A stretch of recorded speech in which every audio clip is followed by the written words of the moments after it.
Friends, last video में हमने kindergarten के बारे में पढ़ा था, जो फ्रोबेल के द्वारा दी गई एक पद्धति है, शिक्षण की पद्धति है।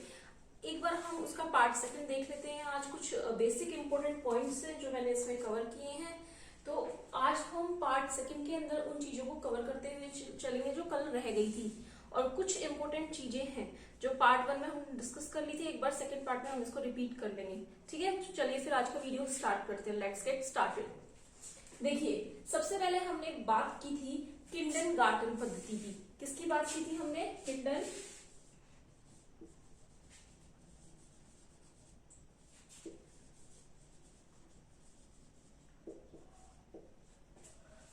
बगीचा या उद्यान कहा गया है किंडरगार्टन को। किसके द्वारा? फ्रोबेल के द्वारा। फ्रोबेल कौन थे? जर्मनी के साइकोलॉजिस्ट से मनोवैज्ञानिक थे जिन्होंने साइकोलॉजी के अंदर अपनी भूमिकाएं निभाई है, बहुत ही महत्वपूर्ण। ठीक है, इतना हम पढ़ चुके हैं कि जो जर्मन साइकोलॉजिस्ट है फ्रोबेल, उनका बचपन जो है या उनका जो जीवन है वो ज्यादा अच्छा नहीं बीता। उनके जो अनुभव है वो ज्यादा अच्छे नहीं रहे। उनकी शादी उनकी जो मदर है उनकी डेथ हो गई थी 9 मंथ्स के अंदर। जब वो 9 महीने के मात्र एक बच्चे थे, उसी वक्त उनकी माता की डेथ हो गई थी। उसके बाद जो उनकी दूसरी मदर आई, उनके फादर ने ग्रेजुअली शादी कर ली, तो जो उनकी सेकंड मदर आई उन्होंने उन्हें अच्छे से ट्रीट नहीं किया, और ऐसे ही करते करते दिन बीतते गए। वो बड़े हो गए। बड़े होने के बाद जब वो स्कूल में गए प्राइमरी क्लासेस के अंदर, तो उन्होंने वातावरण के साथ समायोजन करना शुरू कर दिया, एडजस्टमेंट बैठाने लग गए। वो पेड़ पौधों को देख करके आकर्षित होने लग गए, पेड़ पौधे उन्हें अच्छे लगने लग गए, उनको उनके साथ में मन लगने लग गया। पेड़ पौधे, बादल, पक्षी, इन्हीं चीजों के साथ में वो उन्होंने अपने वातावरण को देखा है। तो इतना हम पढ़ चुके हैं, और साथ में हमने कुछ बुक्स के बारे में भी डिस्कशन किया था। आगे देखते हैं हम। जो किंडरगार्टन वर्ड है ये जर्मनी लैंग्वेज जो है, जर्मन भाषा, वहां का शब्द है। चलिए, फर्स्ट है किंडरगार्टन की विशेषताएं। अब किंडरगार्टन जो पद्धति है उसकी विशेषता क्या है या उसका महत्व, उसकी क्वालिटीज क्या क्या है। सबसे पहले हम पढ़ेंगे कि किंडरगार्टन जो है उसके अंदर बच्चे के चारों तरफ का जो वातावरण है उसी को बताया गया है। बच्चे के चारों तरफ वातावरण कैसा होगा? एक लघु समाज के रूप में वातावरण को दर्शाया गया है। आप सोचिए, देखिए, जैसा छोटा बच्चा स्कूल जाता है, माताएं बच्चे को बैठने के लिए, कि बच्चा हमारा बच्चा कैसे भी करके स्कूल में जाकर के बैठना सीख जाए, उसके लिए विद्यालय में भेजते हैं। प्री प्राइमरी स्कूल्स में डाला जाता है, जो एलकेजी, जैसे एचकेजी हो गई, फिर एलकेजी, फिर यूकेजी फर्स्ट। ठीक है, तो ये सारी की सारी क्या है? प्राइमरी जो नर्सरी क्लासेस हैं वो हैं। तो इनमें बच्चे को भेजा जाता है कि बेसिक वो बैठना सीख जाए, कुछ चीजों के नाम, छोटे मोटे नाम, गिनती, ये सब सीख जाए। तो इसके लिए उन्हें भेजा गया है। ठीक है ना? तो उसमें एक लघु समाज का विकास हो जाता है। बच्चे अपने ही जैसे समूह के लोगों को देखते हैं, मतलब अपने ही जैसे उन्हीं के एज के, जैसे 2-2.5 साल के बच्चे, 3 साल के बच्चे आने लग जाते हैं क्लासेस के अंदर। तो वो अपने चारों तरफ के जो छोटे छोटे बच्चे हैं उनको देखते हैं वो, तो उनको ये महसूस होता है कि हाँ, इसी एज ग्रुप के, सेम एज ग्रुप के बच्चे एक साथ में छोटे लघु समाज का निर्माण करते हैं, और एक बालकों को वो क्या बना लेते हैं? एक समूह बना लेते हैं। अलग अलग घर परिवेश से बच्चे आते हैं, एक ही जगह आते हैं, उनके समूह बन जाते हैं। विद्यालय में लाइन से उनको जाना है, वॉशरूम लेके जाना है, प्रेयर से क्लासरूम में लेके आना है, ये सब वो सिस्टमेटिक वे में करते हैं। वो उनकी बॉडी भी इस चीज की हैबिचुअल या अभ्यस्त हो जाती है। सेकंड देखिए, इस किंडरगार्टन फैसिलिटी जो क्या प्रोवाइड कर रही है, किंडरगार्टन के अंदर क्या हम चीजों को पढ़ेंगे। फर्स्ट तो है खेल। बच्चे को खेल के माध्यम से चीजों से जोड़ना है। खेल खेल में ही बच्चे को सिखाना है, गतिविधियां करवानी है, समाज के साथ जोड़ना है। कैसे जोड़ना है? खेल खिला करके, और समाज के अंदर जैसे और भी विभिन्न परिवेशों के बच्चे आए हैं उनके साथ में चीजें शेयर करना सिखाना है। ये सब हम प्राइमरी क्लासेस में ही बच्चों को सिखा देते हैं। दूसरा है समाज से बच्चा सीख गया कि हाँ कौन कौन से कुछ त्योहार भी आ रहे हैं, कुछ त्योहारों का जैसे विद्यालय परिषद के अंदर सेलिब्रेशन हो रहा है, कुछ उत्सव बनाए जा रहे हैं, उनके अंदर बच्चे सीखते हैं। तीसरा है स्वतंत्रता, अपना भोजन, बच्चे से टिफिन नहीं खुलेगा खुद, लेकिन वो टीचर की हेल्प लेगा, लेकिन वो जो भोजन ग्रहण करने का कार्य है बच्चे द्वारा, जो भोजन खाना खाने का कार्य है वो बच्चा खुद ही करता है। तो ये काम करते हुए उसे स्वतंत्रता, इंडिपेंडेंसी फील होती है। चौथा है सहयोग, बच्चों में आत्म सहयोग की भावना विकसित होती है। जैसे छोटी छोटी चीजों में, जैसे कोई मान लो छोटा बच्चा है, वो पेंसिल नहीं लेकर के आया, तो वो अपने सहयोगी से ले लेता है वो चीज। तो ये आपस में एक दूसरे का सहयोग करना भी बच्चे इसी एज से सीखते हैं। पांचवा है आत्म अभिव्यक्ति।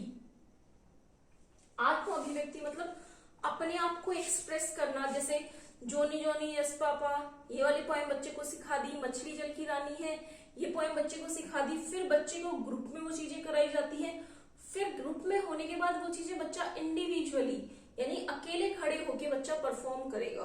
तो ऐसे हम समझ सकते हैं कि बच्चे में आत्म अभिव्यक्ति यानी कि खुद से वो उस चीज को अभिव्यक्त करने की प्रवृत्ति है, वो उसके अंदर आ जाती है। पांचवा के बाद छठा है व्यक्तित्व निर्माण। देखो ये सबसे इंपॉर्टेंट पॉइंट है, सबसे इंपॉर्टेंट बिंदु है इस टॉपिक का, व्यक्तित्व निर्माण। बच्चे का ये मान लीजिए आप, वो उसका जन्म हुआ, उसके बाद वो बच्चा जब 2 साल का हुआ, उसी टाइम से उसके बच्चे के पर्सनैलिटी का डेवलपमेंट होने शुरू हो जाता है। देखिए इसमें व्यक्तित्व निर्माण यानी कि पर्सनैलिटी डेवलप होने लग जाती है। अब वो डेवलपमेंट का काम क्या कहाँ से होगा? बच्चा परिवेश से सीखेगा, विद्यालय में जा रहा है अपने सहयोगी जो है उनसे सीखेगा, या शिक्षिका से सीखेगा, टीचर से सीखेगा, अपनी जो मिस होती है या मैम जो होती है विद्यालय में स्कूल में, उनसे सीखेगा। कौन कौन से बात कर लेते हैं, कौन कौन सी चीजें सीखेगा? सत्य यानी कि सच बोलना,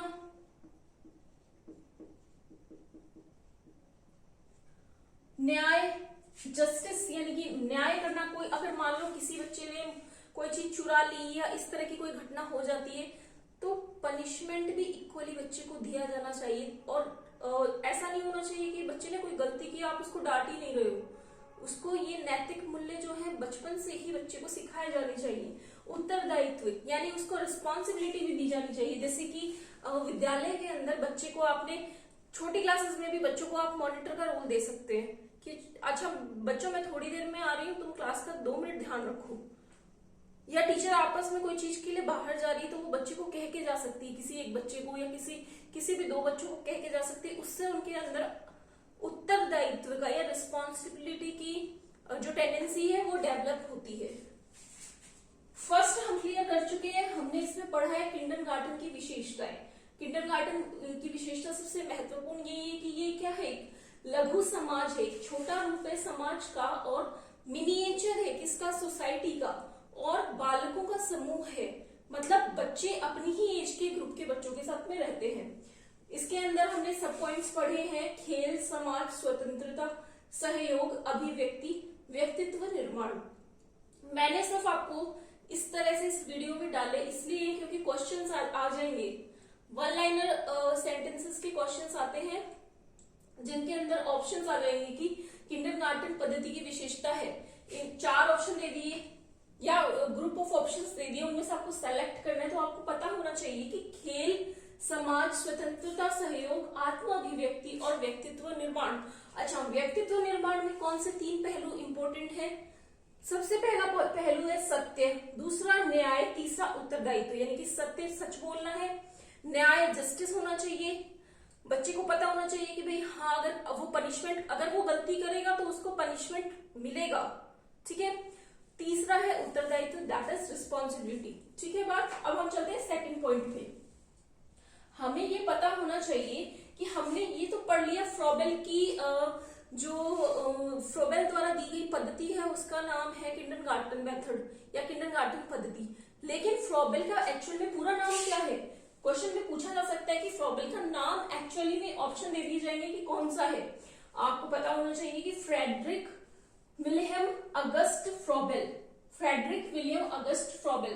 3-4 बार बोलोगे ये आपको लर्न हो जाएगा। Friedrich William August Froebel, Friedrich William August Froebel, Friedrich William August Froebel, Friedrich William August Froebel. Okay, जन्म की बात कर लेते हैं हम। जैसा कि हमें पता है ये पद्धति जर्मन भाषा की देन है, तो इससे हम इसको याद रख सकते हैं कि इनका जन्म जो है वो जनवरी में मतलब जर्मनी के अंदर हुआ है और डेट है 21 अप्रैल 1782। क्लियर हुआ यहां तक? चलिए थर्ड पॉइंट में चलते हैं। प्रथम शिशु विहार केंद्र 1839 के अंदर इन्होंने खोले थे, प्रथम शिशु विहार केंद्र। ठीक है, प्रथम शिशु विहार केंद्र के नाम से। ठीक है, फोर्थ है फ्रॉबेल के शिशु व्यवहार के गुण। ऐसी क्या क्वालिटीज थी जो फ्रॉबेल के व्यवहार के गुणों को दर्शाती, मतलब फ्रॉबेल ने जो पद्धति दी है उसके अंदर ऐसी कौन सी क्वालिटीज थी जिनकी बात हुई है? पहला है शिशु शिक्षा। हम अच्छे से जानते हैं हम ये कि 2 से 5 या 7 ईयर्स के बच्चों के लिए शिक्षा है। दूसरा ये क्या है? एक प्रारंभिक शिक्षा है जिसने खेल पर बल दिया है कि बच्चे को सिखाना तो है, बच्चे की लर्निंग प्रोसेस तो होनी चाहिए, लेकिन कैसे होनी चाहिए? खेल खेल के माध्यम से। बच्चे को खेल भी खिलाते रहो जिससे उसकी रुचि बनी रहे और उसका अध्ययन भी होता रहे, वो पढ़ता भी रहे, वो चीजें सीखता भी रहे। तीसरा है इसके अंदर स्वभाव, भावनाओं और मूल प्रवृत्तियां। स्वभाव यानी कि बच्चे का जो नेचर है उसकी प्रवृत्ति कैसी है। अगर बच्चे की जो नेचर है, प्रवृत्ति है, आक्रामक है, तो उसको खेल कूद की फिजिकल एक्टिविटीज जैसे कि दौड़ना हुआ, रेसिंग हुई, ठीक है, या जिसमें भी मोटर एक्टिविटीज मतलब कि शारीरिक गतिविधियां जिसमें ज्यादा यूज हो रही हो, वो एक्टिविटीज बच्चे को करवानी चाहिए। अगर बच्चा इंटेलेक्चुअली है, थोड़ा बहुत इंटेलिजेंट है, आपको लग रहा है कि उसमें चांसेस ज्यादा है इस तरह की प्रवृत्ति के, तो कुछ इंडोर गेम्स जो होते हैं वो उस एज के बच्चों को खिलाने चाहिए। मूल प्रवृत्तियां, अब कई बार ऐसा होता है कि छोटे बच्चे हैं, घर परिवेश वातावरण से ही, समाज से ही सीखते हैं चीजें। कई बच्चों का परिवेश ऐसा होता है कि जिनके माहौल घर का अच्छा नहीं होता, अब वो प्रवृत्तियां ऑटोमेटिक उन बच्चों में आनी शुरू हो जाती है। जैसे कोई मान लो किसी के घर में, फॉर एग्जाम्पल किसी के घर में कोई बच्चा है, उसने किसी से कहीं से कोई एक्टिविटी सीख ली चीजें चुराने की।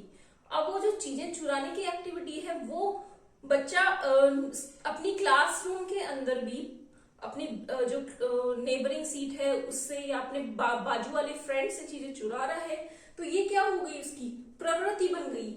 मतलब ये ऐसा बच्चे ने कहीं से सीखा और वो उसको उस चीज का उपयोग अपने क्लासरूम के अंदर कर रहा है। तो उस चीज को हमें ध्यान में लेके चलना है कि बच्चे में कोई ऐसी बुरी आदत है। सपोज कीजिए बच्चे का भाषाई परिवेश जो है, मतलब उसके घर में गालियां दी जाती हैं या एब्यूजिव वर्ड्स यूज किए जाते हैं। अब वो बच्चा सीख करके अपने घर से लेकर के आ रहा है वो विद्यालय में। अब हमें उसको विद्यालय में कैसे रिस्ट्रिक्ट करना है या कैसे उसको रोकना है कि वो गालियों का या अभद्र भाषा का प्रयोग विद्यालय परिषद में ना करे और ना ही अपने घर में करे। तो ये सब चीजें जो है वो मूल प्रवृत्तियों के अंदर आएंगी, जैसे चोरी करने की आदतें हुई या कोई भी बुरी आदतें जो होंगी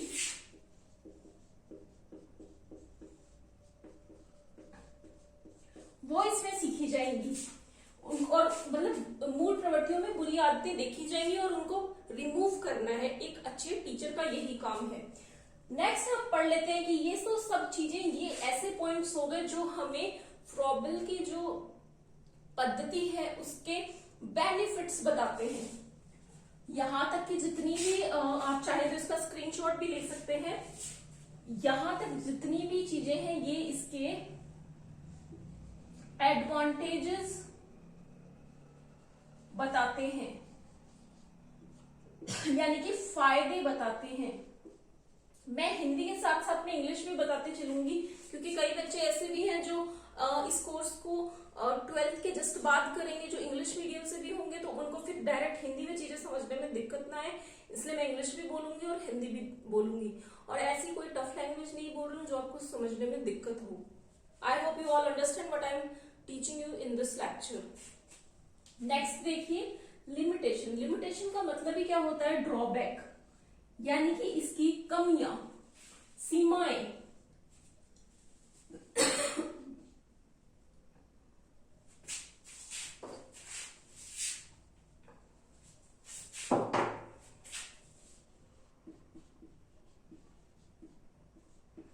कमियां, अब हम इस पे कमियों पे बात कर लेते हैं जरा सी।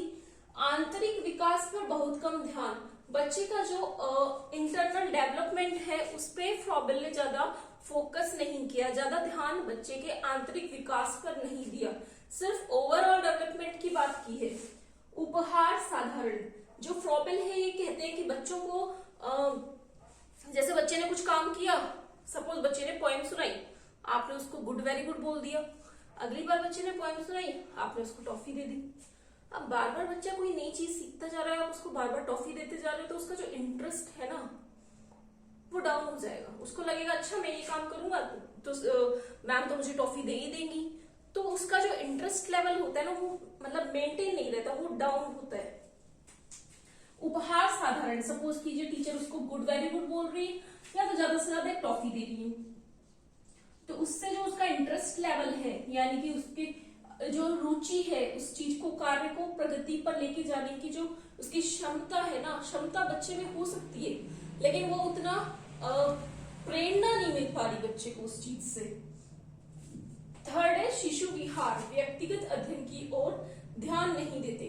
अब मैंने आपको जैसे पहले भी बताया, जब आप बच्चे को ग्रुप में पढ़ाएंगे, ग्रुप में एक्टिविटीज कराएंगे, डिफरेंट कोई एक्शन सॉन्ग हो गया, कोई पोएम हो गई, इस तरह की जब हम चीजें बच्चे को कराएंगे तो वो सारी एक्टिविटीज ग्रुप में होंगी, बच्चा अकेला नहीं पढ़ेगा, यानी कि सेल्फ स्टडी बच्चे की यहाँ पे नहीं हो पाएगी। यानी कि शिशुगत विहार व्यक्तिगत अध्ययन की ओर ध्यान नहीं देते। व्यक्तिगत अध्ययन मतलब सेल्फ रीडिंग, ये सेल्फ स्टडी जो है उसकी तरफ ध्यान बिल्कुल नहीं जाएगा। गीत असामाजिक, प्रत्येक विद्यालय में उपयोगी नहीं। इन्होंने इसमें फ्रॉबेल ने गीतों की बात की है, पोएम्स की बात की है, कविताओं की बात की है, लय की बात की है, तो हर विद्यालय में जरूरी नहीं है कि आपको ऐसा परिवेश मिले या ऐसा माहौल मिले कि आप गीतों को प्रयोग कर पाए, तो ये एक इसका लिमिटेशन हो गया। ठीक है, हमने इसमें 4 लिमिटेशंस की बात की है, देख लेते हैं कौन कौन से लिमिटेशंस है। फर्स्ट है आंतरिक विकास पर बहुत कम ध्यान, मतलब इंटरनल डेवलपमेंट है बच्चे का, तो अंदरूनी विकास है उस पर ध्यान नहीं दिया। दूसरा जो है उपहार दिया जा रहा है बच्चे को, वो उपहार इतना इफेक्टिव नहीं है, इतना उससे बच्चे को प्रेरणा नहीं मिल रही है।